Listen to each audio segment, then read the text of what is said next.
Welcome to Talking Feds, a roundtable that brings together prominent former federal officials and special guests for a dynamic discussion of the most important political and legal topics of the day. I'm Harry Littman. This is the fifth installment in our series of special episodes to gear up for the return of Donald Trump. Trump and his inner circle have outlined a far-reaching plan to overhaul American policy and government from day one. Mass deportations, punitive tariffs on key trade partners, even perhaps dismantling the Department of Education. If enacted, these moves would fundamentally alter life for millions of Americans. But there's a critical roadblock that may be standing in the way. State and local governments, which could prove to be a formidable counterweight to Trump's agenda. And the states have an arsenal of legal and political weapons, some of which they developed during Trump 1.0, others originating decades earlier from conservative efforts to counter executive power. Federalism and state sovereignty, once watchwords of political conservatives, are now doctrines that blue states may be able to deploy to frustrate some of Trump's more aggressive proposals. To canvass the possible ways in which state government, especially attorneys general, can blunt and parry some of the more alarming plans of Trump 2.0, we welcome three great public servants, each of whom has served as a state attorney general. And they are Rich Cordray, who was appointed by President Obama to serve as the first director of the Consumer Financial Protection Bureau from 2012 to 2017. He previously was Ohio's Attorney General as well as its state Solicitor General and Treasurer. He's been an adjunct professor at Ohio State Law School. And most recently, in May 2021, President Biden appointed him to serve as the Chief Operating Officer of Federal Student Aid, a position he held until recently. Rich, thank you so much for joining. My pleasure, Harry. Senator Heidi Heitkamp, she is now the director of the University of Chicago's Institute of Politics. She was the first female senator elected from North Dakota, serving from 2013 to 2019, and previously she served 8 years as North Dakota's Attorney General. She is a familiar contributor on CNBC and ABC. Welcome, North Dakota Senator Heidi Heitkamp. Thank you. Phil Weiser is now serving his second term as the 39th Attorney General of the state of Colorado. He previously was Hatfield Professor of Law and Dean of the University of Colorado Law School. He served on President Obama's transition team with oversight for the FTC, and before that, as a Deputy Assistant Attorney General in the Department of Justice Antitrust Division. Phil, thanks very much for joining. Great to be back. All right. So, a brief setup. Trump and the Project 2025 gang have pledged a sweeping overhaul of American government from the moment he takes office, and his actions since November 5th have been of a piece with that kind of ambition. And we're talking about very radical plans, from mass deportations to large tariffs with our biggest trading partners, to dismantling perhaps the Department of Education that would reach into every corner of American life. And seems to me he's succeeded in weakening or even eliminating some critical guardrails that might cabin his power. I focus a lot on my own former world of the Department of Justice, the FBI. But a very important one that remains is state and local government, which may have power in our federalist system to foil or push back on Trump's plans, at least within their own borders. Let's start here because you were all on the scene, if not acting as AGs in the first Trump term. What's your sense of the success of the state pushback then, 2017 to 2021? Any examples come to mind of a successful state resistance or unsuccessful where the states were rolled in ways they needn't have been? Harry, I'm happy to start because I was there on the scene as Colorado's Attorney General. Three examples in the immigration area that come to mind, and obviously there's a lot of talk about what's going to happen around immigration. First, Colorado, like other states, faced coercion to have our law enforcement officers engage in immigration enforcement. That's a violation of Colorado law. Our state policy is our law enforcement does law enforcement and doesn't do immigration enforcement. And the feds tried to make us, we viewed that as coercion. So they basically said, if you don't act to enable us to enforce the immigration laws, we're not giving you money you were promised. We took them to court under the 10th Amendment, as well as under the statute, and we won. And we protected our law enforcement's ability to operate under Colorado law and push back on that coercion. A second example is the Dreamers. A case that went to the U.S. Supreme Court was decided in favor of the Dreamers. That case was brought by state AGs to support what we believe is humane and legal treatment of people who have only known the United States of America. A third example was the census, where there was an effort to coerce immigrant containing households and maybe have an undercount by trying to pressure them. And that was at odds with what the census is about. That case too went to the Supreme Court, and we won that case as well. And you were personally involved in some of those, I know, with your Supreme Court chops. Okay, and what about on the other side? Lessons learned where, you got brushed back and maybe there would be other ways, and this for anybody where the states didn't post such strong resistance. I saw this from two perspectives in the first Trump administration. The first year, I continued to serve in the federal government as the head of the Consumer Financial Protection Bureau. They were reluctant to fire me. You will recall, Harry, you were ready to represent me legally had I been fired.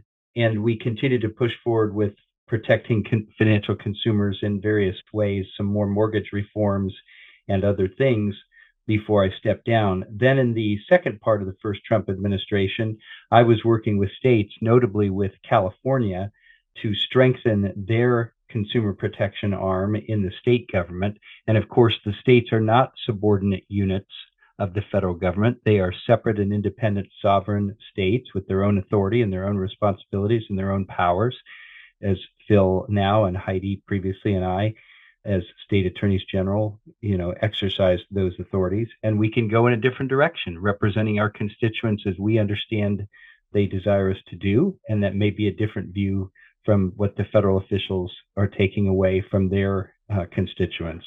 So it creates an ebb and flow of power between the federal and state governments, where we can step in and do things that they're unwilling to continue to do, or step in to stop things that they are trying to do that we think are not favored by the public and not in the service of the public. And that creates a very powerful dynamic within the federal system in our country, so that state governments do stand, as you say, as a counter and as a foil to a federal government that they believe is going in the wrong direction. Let me follow up on that briefly and serve it up to anyone. Phil mentioned the 10th Amendment. It's inevitable that we get a little arcane here, but what's interesting is some tools developed by the Supreme Court that really, at the time, seemed to serve minority conservative states now can be harnessed by blue states. 10th Amendment, a principle of you can't push states around too much. 11th Amendment as well. But Rich, you mentioned, we can try to keep them doing things that they are withdrawing from, or we can try to keep them from pushing us. That kind of push and pull strikes me as two basic different postures. And I wonder if there's ways in which pushing back is easier than trying to make them go forward. I think what's interesting, if you look at the first Trump term, obviously climate change is a hoax, but the climate movement and the climate concern was kept alive by state engagement and state involvement, whether it was in fact making sure that there was the right mix of renewables on the electric grid, whether that was a commitment to electrifying the transportation. And so I think there's a lot of people right now who look and say, is the climate movement dead in the second Trump term? The one thing, Harry, we need to make sure that we all understand is this is a much more seasoned administration than the first administration. I mean, they were hampered by their own incompetency. I don't think that is kind of where you're going to see the direction in this next administration. And so it's going to be really important that the private sector, along with state governments that have made a commitment to the environment and to climate, continue that commitment, because there is a lot of, as an old EPA lawyer, all of those statutes basically set a national minimum, but the states have the ability to improve and move. Colorado is a great example on flaring and venting of natural gas, something that the feds haven't been able to really get legislation passed or regulation passed, but yet Colorado has led the charge, actually, along with Texas. It's interesting. And so I think the climate movement is one area. The other area that I think states should be particularly engaged and involved in is Obamacare. A huge part of the state expenditure is in the Medicaid area. And to not have people who are insured puts especially essential risk on rural hospitals, on the entire healthcare system. And so the states have some ability under current Obamacare to take responsibility. A lot of states haven't. They haven't expanded Medicaid, but all the states that we represent have. And so I just think that there is, if you look at some of the policies of the last 10 years that have been incredibly successful in terms of public health, in terms of moving the environment in the right direction, a lot of that has already been led by states. And so I don't see that that's going to change. And I don't see, given Trump's kind of education now on the 11th Amendment, on especially as it relates to reproductive rights, where he said, leave it up to the states, I think that there will be a lot of challenges for states. And the one that I would raise is DOGE, which is the Department of Government Efficiency. If I'm Elon Musk and I'm looking for a quick hit on reducing budgets, I start looking at all the pass-through grants and assistance that the federal government gives to state governments, whether that's in the COPS program, which we're all familiar with, whether that is in Medicaid. And so there's going to be some, I think, come to Jesus moments on who's the constituency group for that federal spending. Let me just give a little more context on protecting land, air, and water, obviously very important here in Colorado. In the first Trump administration, the EPA and Army Corps of Engineers sought to pull back enforcement of the Clean Water Act. And in Colorado, where we face real droughts, ensuring our water is clean is a high priority. And the feds had been doing that work, issuing permits around development that could harm water quality and ensuring that those sort of harms didn't happen. They said, we're going to pull back on this work. We went to court against the EPA, and we got a court to order the EPA to continue engaging in this critical work that we rely on in Colorado. Now, ultimately, the Supreme Court ended up gutting that law in a separate case.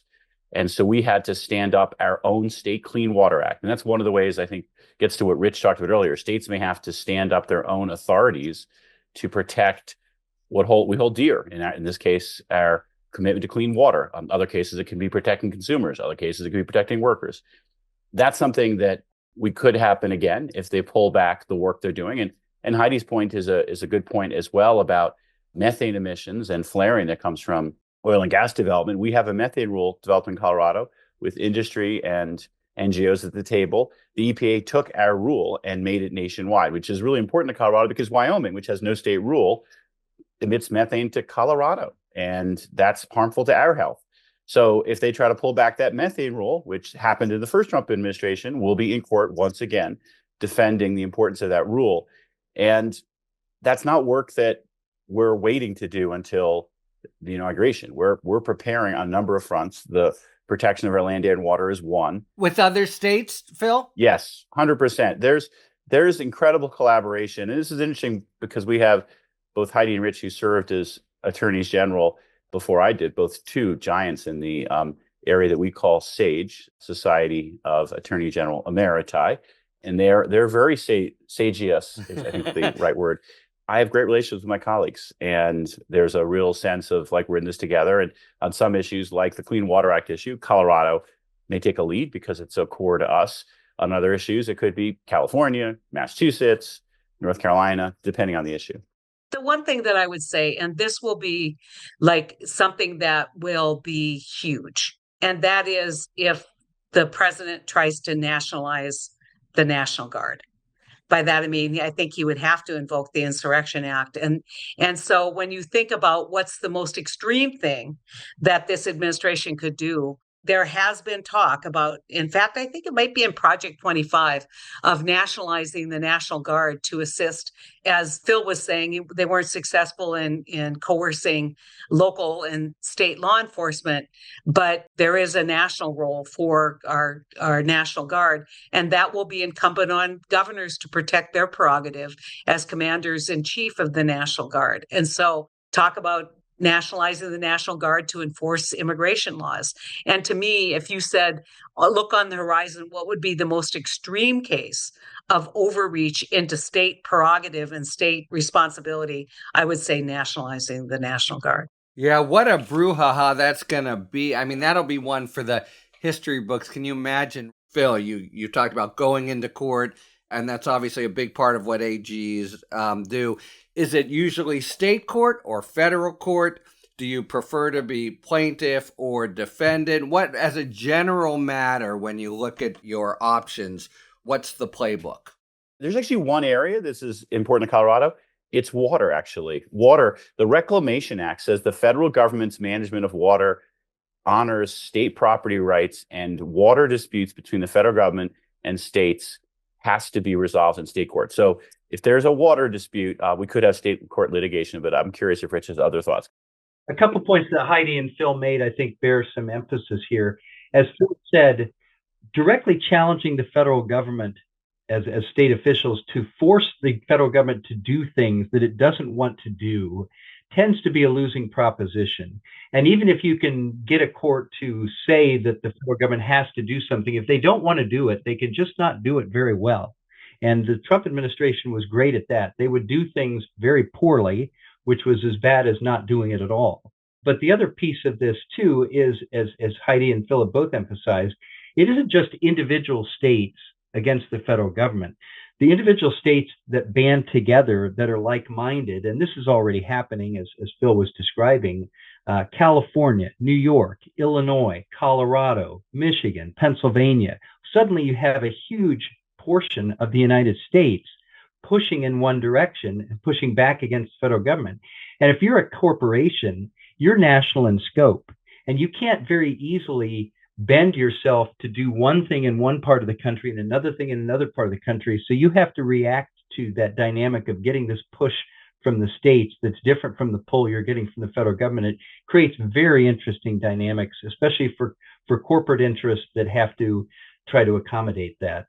Great point. Okay, let's move more into immigration, where it does seem to me, as the senator says, going to be the most pitched and consequential battles. So we've talked about the potential for roundups, the effort on Trump's part to use, I think this would be the idea, the Insurrection Act, to call, National Guards into service. There's also maybe the most loudest saber rattling has been from Tom Homan, suggesting that if any mayors or municipal officials try to harbor, whatever that means, immigrants, they can be charged with federal crimes. Talk about a Civil War kind of pitched battle. What is the toolbox that states have to push back, there against those really extreme things? And I'll just add, Trump seems to have singled out Colorado as a priority. For people who don't know much about Aurora, Colorado, I would let you see Aurora as an Ellis Island of the West. It is incredibly welcoming to immigrants, has hundreds of languages spoken. It's a very inclusive community with a lot of ties to many different nations. It's a strength of Aurora. The idea that you'd have an Operation Aurora rounding people up indiscriminately is an affront to what Aurora is as a welcoming city. The challenge that we may find ourselves if you do have a roundup type situation where people are indiscriminately being threatened with deportation is a violation of due process of law.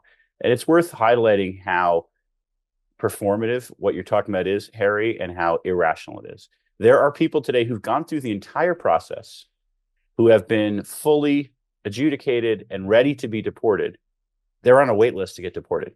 There are people who have gone through the process, who haven't been deported. So if you were approaching immigration rationally, unfortunately, our politics is not allowing that right now, you'd start by deporting those people. You'd start by deporting people who have been convicted of serious crimes. There are candidates for deportation right now. Instead, if you go in and do mass roundups, what you're doing is scaring people. And the second order effects of that, people being afraid to send their kids to school, people who are afraid to report crimes, is going to be bad for public safety, for the future of our nation.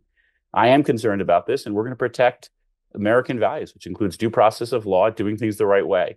As for arresting local officials, what crimes are we talking about here? The right to free speech is a core First Amendment right. And if you want to arrest people for what they're saying, that we welcome immigrants or we believe in due process, that is a surreal thought.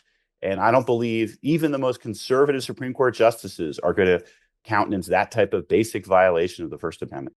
And quite honestly, obstruction of justice does not include saying, I think you're wrong and this is bad policy. But, let's think about this administration suing the Des Moines Register, the president suing the Des Moines Register and Ann because he didn't like what she said. I mean, I had a poll come out when I was running for the Senate when I won that said I was 7 down. I missed my opportunity, I guess, to stick it to the Fargo Forum. And now we see what he's saying about Liz Cheney. And so I think that they know better than to think that they could get some kind of obstruction of a federal process charge. But if this is done to intimidate. And so I think Phil's point is well taken, that it's up to the officials to not be intimidated. But I also think that I would not want to be the attorney on the other side who sent law enforcement to stop ICE from administering the law.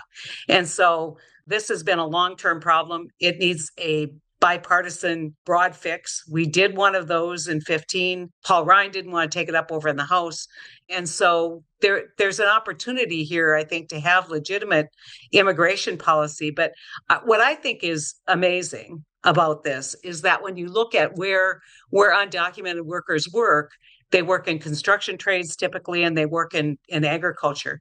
He literally will shut down the fruits and vegetable industry if he starts deporting everyone. And so when you talk to people, they say, oh, you talk to people who run dairies in Minnesota, and they'll say, oh, he's not going to do that. Well, let's wait and see. But I think it's critically important that we all appreciate that the federal government does have jurisdiction, but a lot of this saber rattling is really done for intimidation. Yeah, the track record of he's not going to do that since 2017 has not been very strong. This is a series of preparatory episodes on our part of different subject matters, and we did economic policy recently with Paul Krugman and Steph Rule and Dean Baker, and they were all over this. It could be catastrophic, but Phil, I think your point is so strong that this is just a substitute for, and performative is really the way to characterize as immigration policy, but he has seemed so committed to the performance. Let me just ask, I mean, we saw this a little bit in Texas over the last 4 years. How do you see it happening? So he sends out, maybe including the National Guard, a big force to Aurora, Colorado, and there's a piece of paper or whatever. We're ready to do a roundup. What physically happens at that point? I mean, I'll start, and they would welcome free legal advice from Rich and Heidi as well here. The points I mentioned earlier and the ones that Heidi mentioned earlier are going to come into play. So first, Heidi made this point about the Insurrection Act. The president's ability to mobilize National Guard or military depends on whether or not there is a true state of emergency. And an issue that may end up at the U.S. Supreme Court is the presidential power under the Insurrection Act to say we have an emergency. Is that an absolute power? Yeah. Does emergency mean anything Donald Trump thinks it is? Like we're out of Diet Cokes. That's right. Is that absolute? Or is it, as I guess I would say, you have to actually have an emergency, and maybe you give some like reasonable deference in like a close case. But if it's a made up emergency that is merely a pretense for what would be a largely irregular and, in this case, highly problematic action, I do think the courts need to check the power of the presidency. So that's one of the big questions. And then I mentioned the other one about due process of law, which you can imagine these rounds up or internment camps or efforts to like put people on airplanes. And if it's done in a way that is indiscriminate and violates due process, that's also an affront to how we do things as Americans. We treat people fairly. Would state AGs have standing there, Phil? 100% we'd have standing. And all the cases I mentioned before about the Dreamers or the census, we've had standing because our states depend for immigrants. Heidi made the point about workers. They're part of our community. And we have this power that's been recognized by the Supreme Court to represent the people of our state.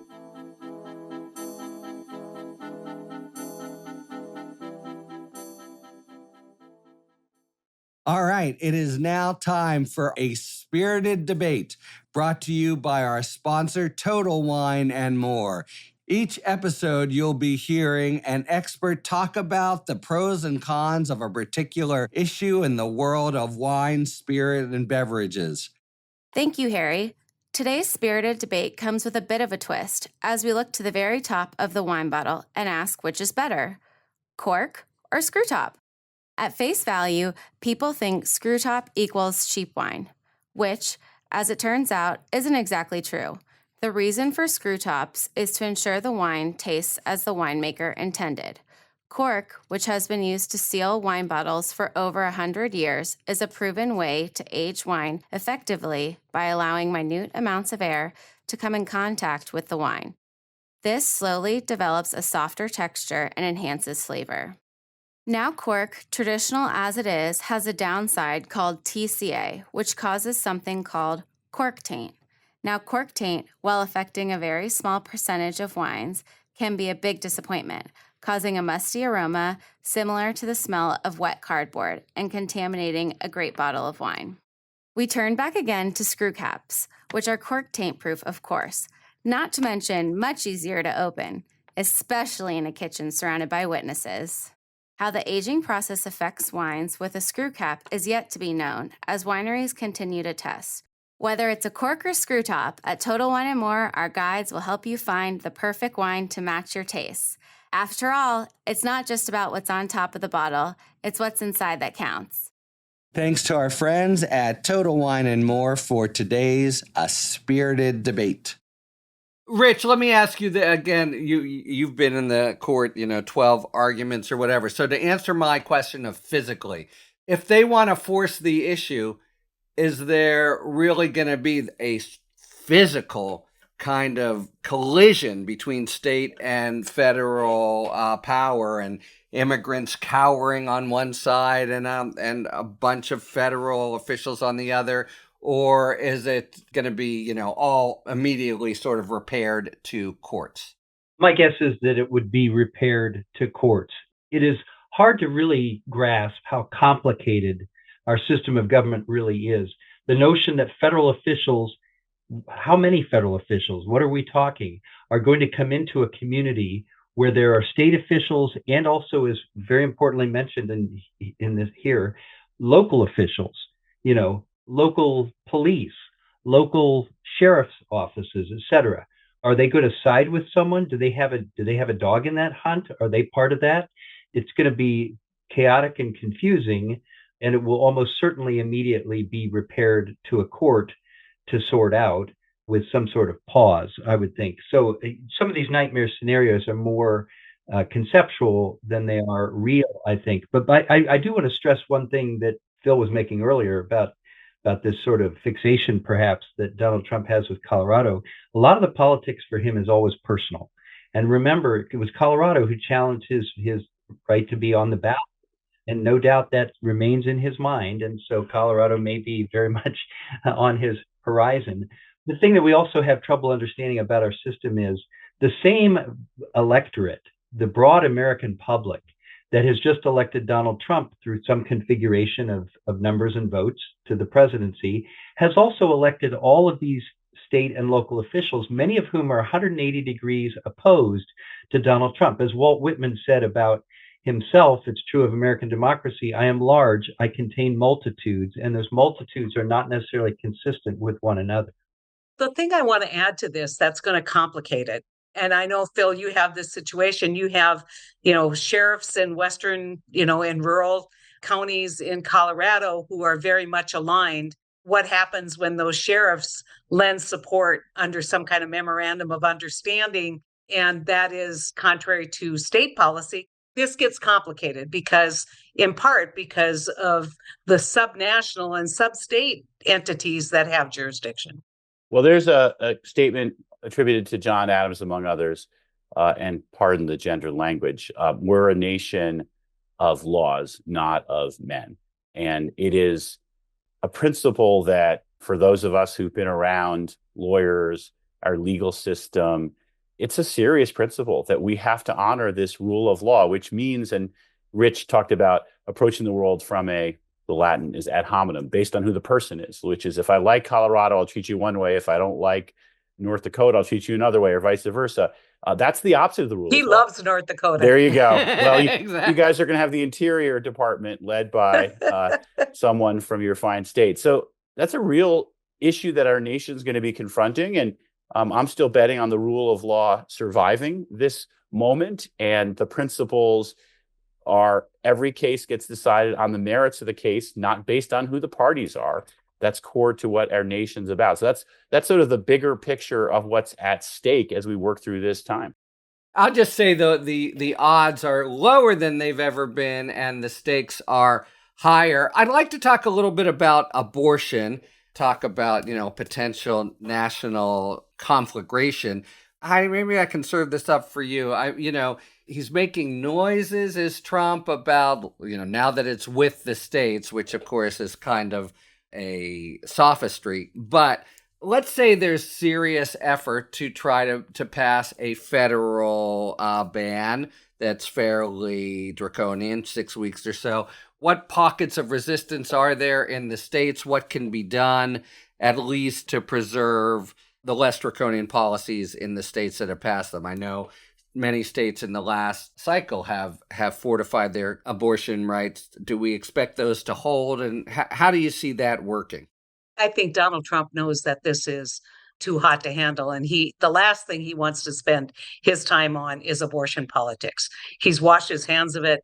I think he will encourage people in Congress to not raise any of these issues. Now, they always come around, whether it is in the defense funding, whether it is what is allowed in DC, which is the 20-week ban that I voted on was actually for the District of Columbia.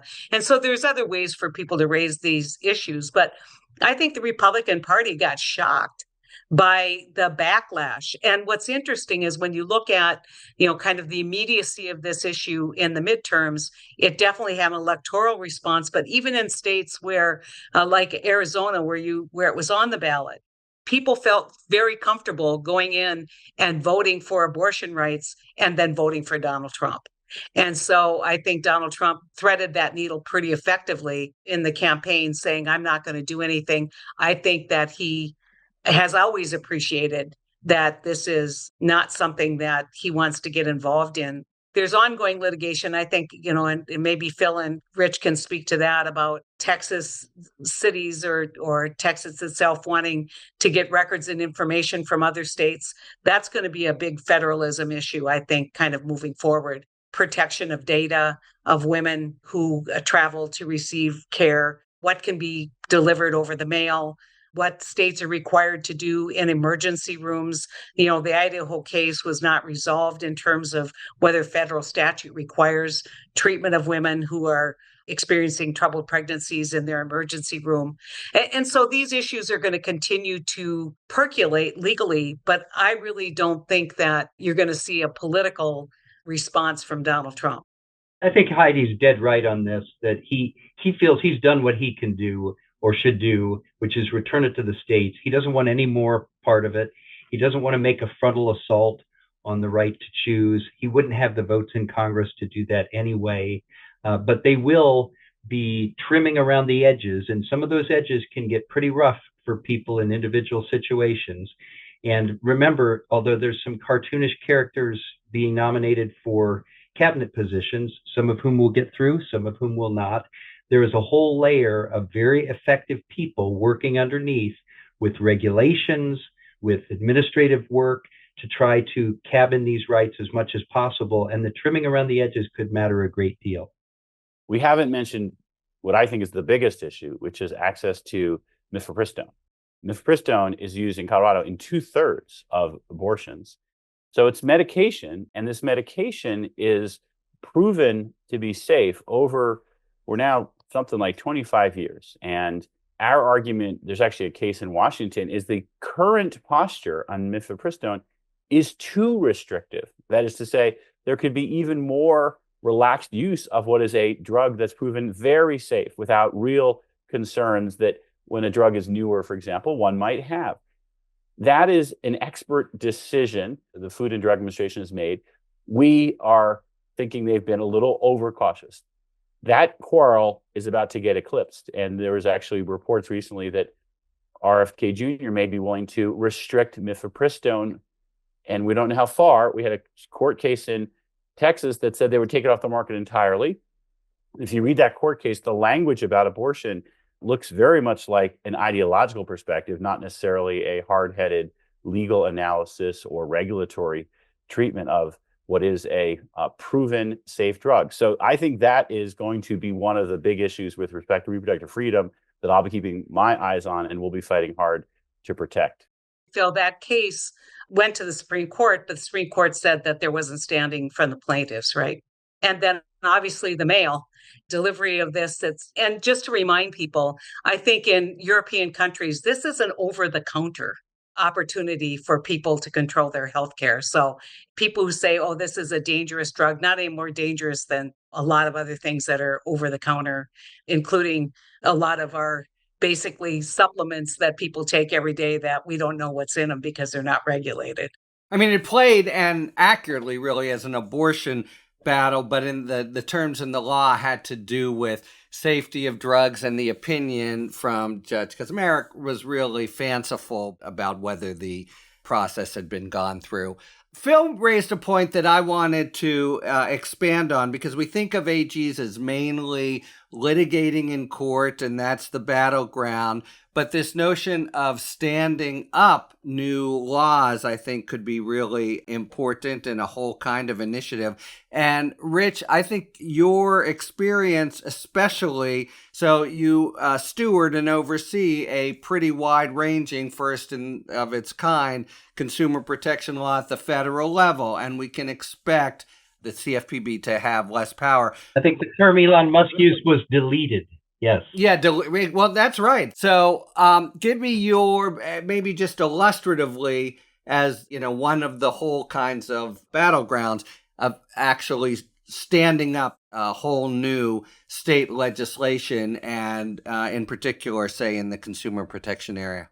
Well, again, I would say that if you're trying to force the federal government to continue to do things that it no longer wants to do, that's going to be a very uphill battle.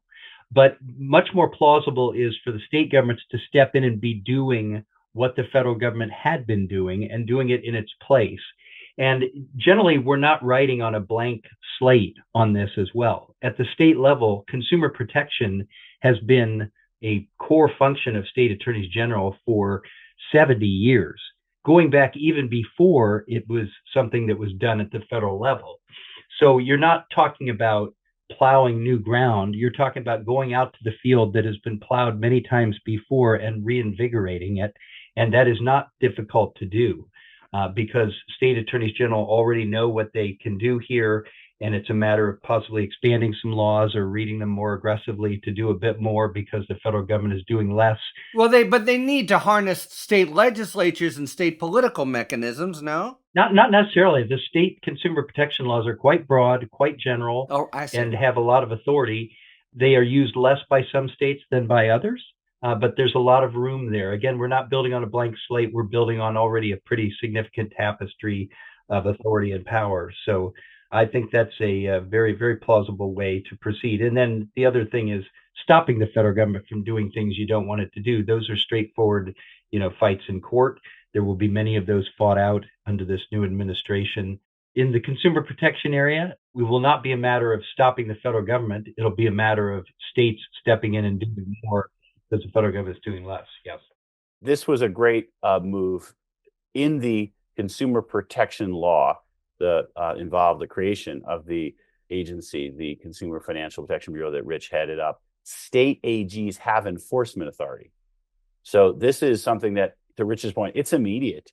If the CFPB literally is deleted and stops enforcing the law entirely, that doesn't mean the law goes away and has no effect. It just means the only entity who can enforce it are state attorneys general. That's a very important dynamic. Brilliant. Yeah, it's an excellent point Phil's making. That law is so dynamic that state officials actually are given explicit authority under it, under federal law, which is very unusual and very odd. So I have to just throw in one little cautionary tale here. There was all this pressure from more progressive wing to eliminate the filibuster. It's pretty great that there is that supermajority protection for legislation like this. It's not as rare as one might quickly think. The antitrust laws have a similar function to it. We in Colorado have the ability to enforce both federal and state antitrust law as well.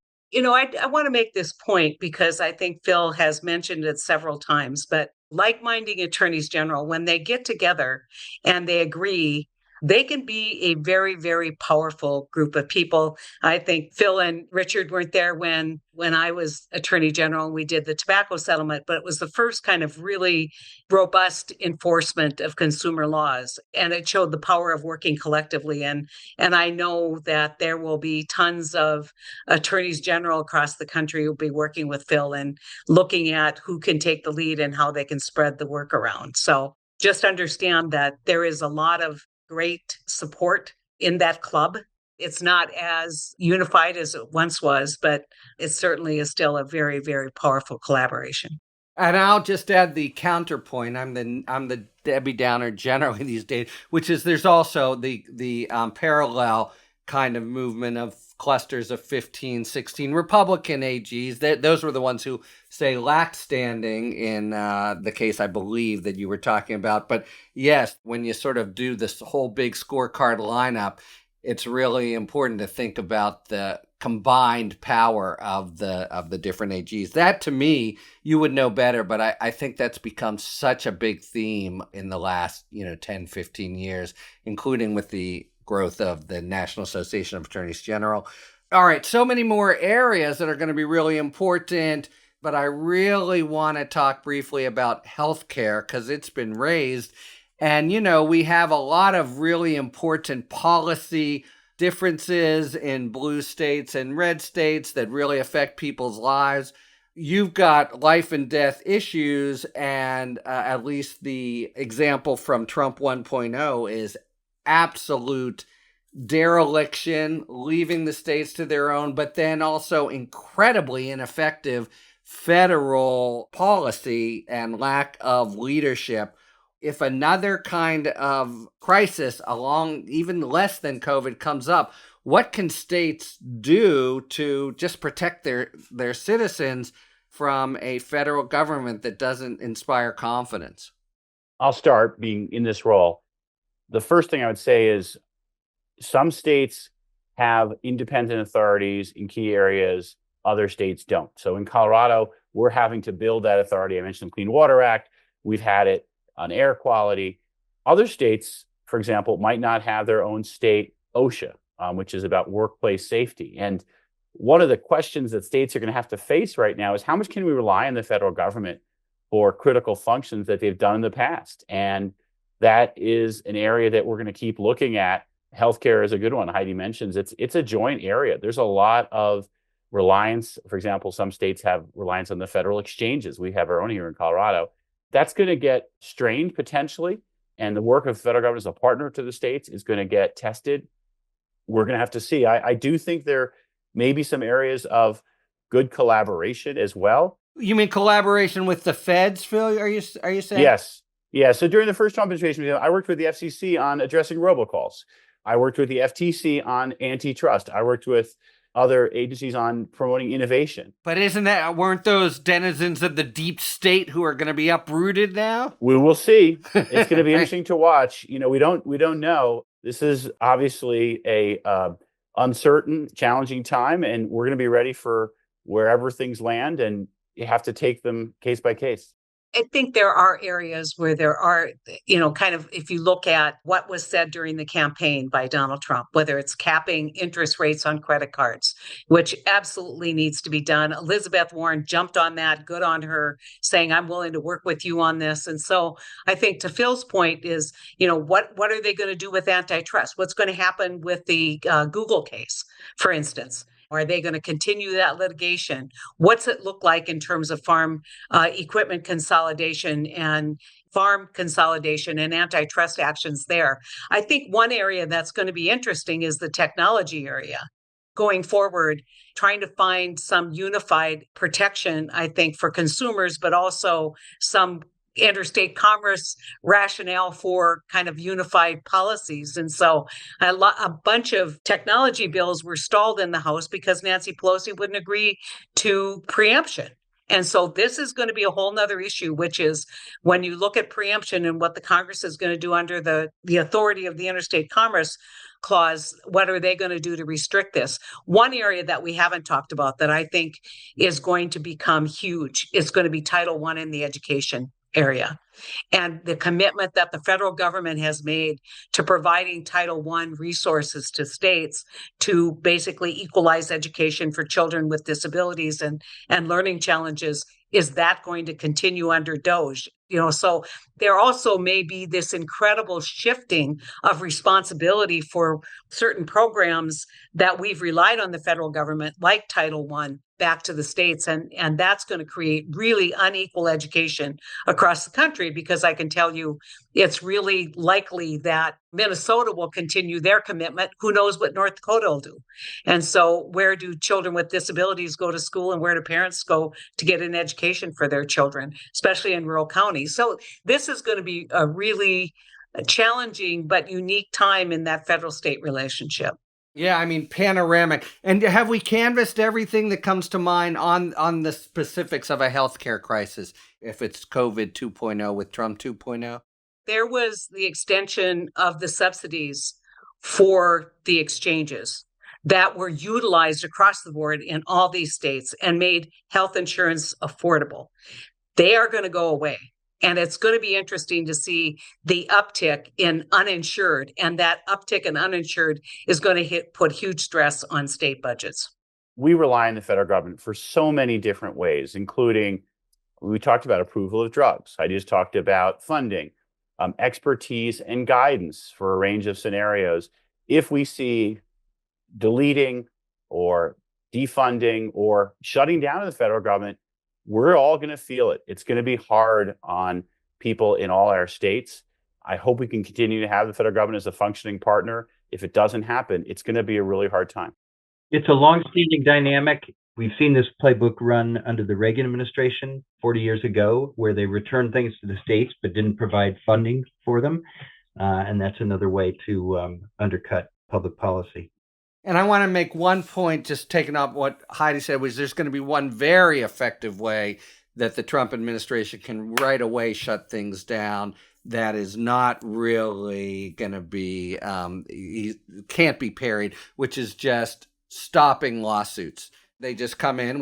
We're actually seeing this in the criminal cases with Trump. They just come in and say, oh, Google, no more. That's going to create gaps that won't be easily filled. All right. With all this negative, I thought we'd end with, I won't call this a pipe dream, but maybe a positive thing to think about as in the overall landscape, which is what strategies can blue states use to support residents of red states? Are there proactive measures such as laws safeguarding access to reproductive health care, gender affirming care for people traveling from red states where there's all, safe harbors in states that are going to give fuller protections to residents of red states? Is that going to be a possible role as you see it, in the next 4 years in a Trump 2.0? I'm happy to start as one of those blue states that welcomes people for reproductive health care. There's an interstate right to travel. People came to Colorado to buy and consume marijuana here when it was illegal in other places. People go to Las Vegas to gamble, and that's not legal in some other places. That's the way our system works. It's federalism, and we're going to see that play out. Which there will be, right? You'll see strong pushbacks here, don't you think? Yeah, so we'll take that issue up as well. If we have to defend the interstate right to travel at the U.S. Supreme Court, Justice Kavanaugh mentioned that in the Dobbs concurrence, that he said it was still going to be protected. So yes, we're going to be tested as a nation. We're going to be tested in terms of our constitutional values and the rule of law. And myself and my colleagues are going to be defending those values every chance we get. Well, there isn't one law for one state. And when the Attorney General of Colorado defends a woman's right to access to health care, and that is decided in the federal courts and moves its way up, that's the law of the land. And so much of the work that's being done by attorneys general, whether it's protecting the environment, whether it's trying to get rational interpretations of statutes, that's going to have national implications, whether you're a red state or a blue state. And so if you're looking for optimism, having smart, great attorneys general like Phil and so many other ones that I know, that will make a huge difference, almost as big of a consequential event and group as governors, in my opinion. I would just say that if you're a blue state and you want to resist the new Trump administration, you can do so much more readily in protecting your own citizens than you can trying to reach into a red state and say that something can or cannot happen there. That's a very difficult dynamic under federalism. Yeah, and I do think for sure that battle is going to be joined. It'll be interesting I'll end on a nerdy note, which is to see whether Justice Kavanaugh's suggestion actually abides when that comes out. And the suggestion is basically that people could go to different states and enjoy the rights given citizens there. Okay, man, oh man, what really comes home to me is the panoramic nature, kind of everything, everywhere, and every aspect of life. Thank you so much, Rich Cordray, Phil Weiser, Heidi Heitkamp, for sketching out some of the battles and dynamics to come. And it's quite a time in, really, American history. Thank you so much, Rich, Heidi, and Phil. And thank you very much, listeners, for tuning in to Talking Feds. If you like what you've heard, please tell a friend to subscribe to us on Apple Podcasts or wherever they get their podcasts, and please take a moment to rate and review this podcast. You can also subscribe to us on YouTube, where we are posting full episodes, talking books, and bonus video content. And exciting news, Talking Feds is now on Substack. Check us out at Talking Feds Substack, where I'll be posting 2 or 3 bulletins a week, trying to break down the various threats out there to constitutional norms and the rule of law. You can still follow us on Twitter at Talking Feds Pod, and you can look to see our latest offerings on Patreon. Talking Feds remains a completely independent production, so if you like the work we do and are inclined to support the show, joining our Patreon is the best way to do it.